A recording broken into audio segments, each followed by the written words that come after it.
As you know, the United States has been pushing like crazy to get a deal with Iran, which will ultimately give them the ability to make nuclear weapons.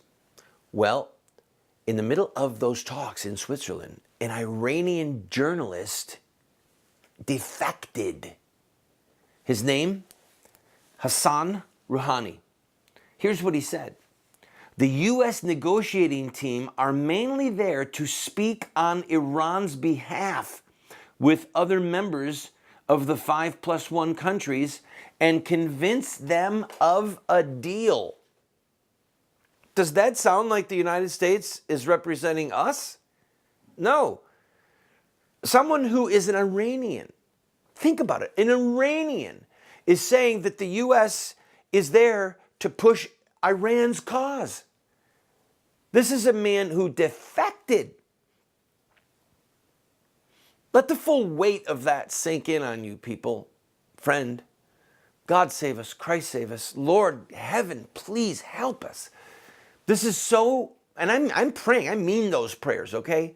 We need the help of Almighty God because there are wicked people who are involved in wicked things. Let me tell you something. Neville Chamberlain was a wicked man. Before Neville Chamberlain, the word appeasement was not a dirty word. To appease somebody was held in a good light. But Neville Chamberlain's policy of appeasement, to just keep feeding Hitler what he wanted in hopes that he wouldn't wreak havoc on England and France. That's basically what was going on. Well, the appeasing deeds of Neville Chamberlain are what led to World War II, what led to the word appeasement being a dirty word, and therefore, in conclusion about that, Neville Chamberlain was a wicked man. And he was wicked. He was an evildoer because he was cowardly, because the facts that were in front of him he ignored. The facts were there. Winston Churchill, members of Chamberlain's cabinet, people who had access to Chamberlain were telling him, warning him, that Hitler could not be trusted. But there were people who said, no, we can cut a deal with him, we can trust him. Just like today, there are people who say, we can cut a deal with Iran, we can trust them.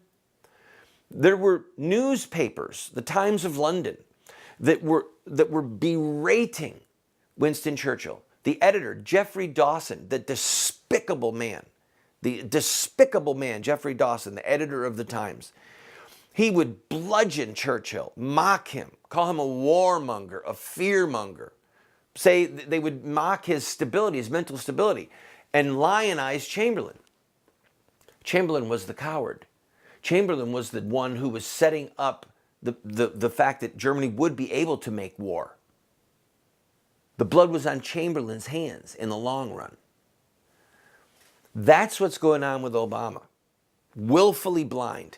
But he must know, and this is not 1938, okay?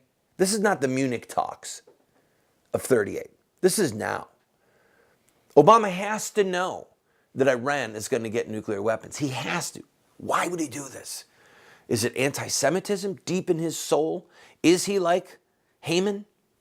Is it that he is a secret or has secret affinity with Shiite Muslims?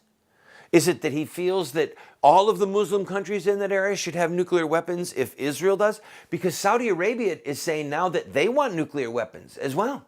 They've said it for years. If Iran gets nuclear weapons, we're going to get nuclear weapons. Saudi Arabia. Because they're Sunnis and Iranians are Shiites. And the Sunni-Shiite conflict has been going on for 1,400 years, and it's going to keep going on, okay? Here's the kicker. Please hear me.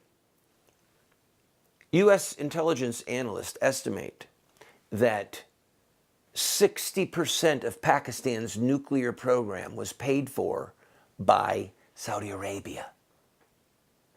And all the Saudis have to do is say, it's time.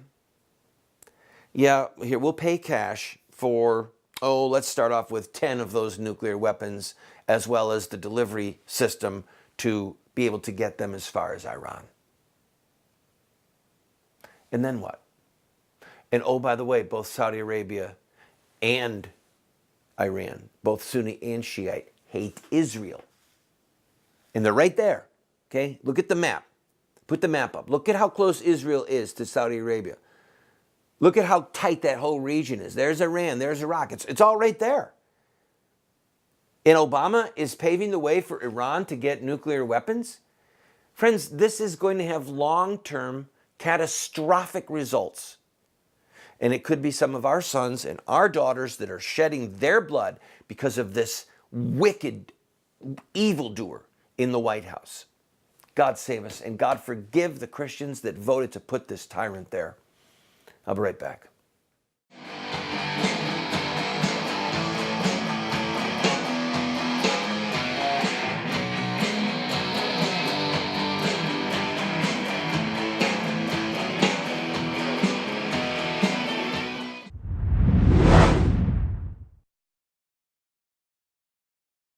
My wife and I, for 5 years, have been grinding our own wheat and baking our own bread from scratch. Within 2 hours, you can have fresh wheat in your hand and then piping hot bread come out of the oven. The most nutritious and delicious bread you will ever have. And we do it for under $1 a loaf. Call Paula's Bread and find out about this grain mill and the mixer and how it can save you money and change your life.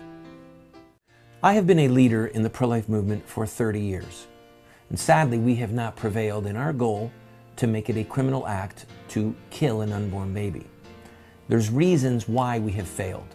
I wrote this book, A Humble Plea, to Catholic bishops, to evangelical clergy, and to lay people, explaining where we went wrong and what we have to do to prevail.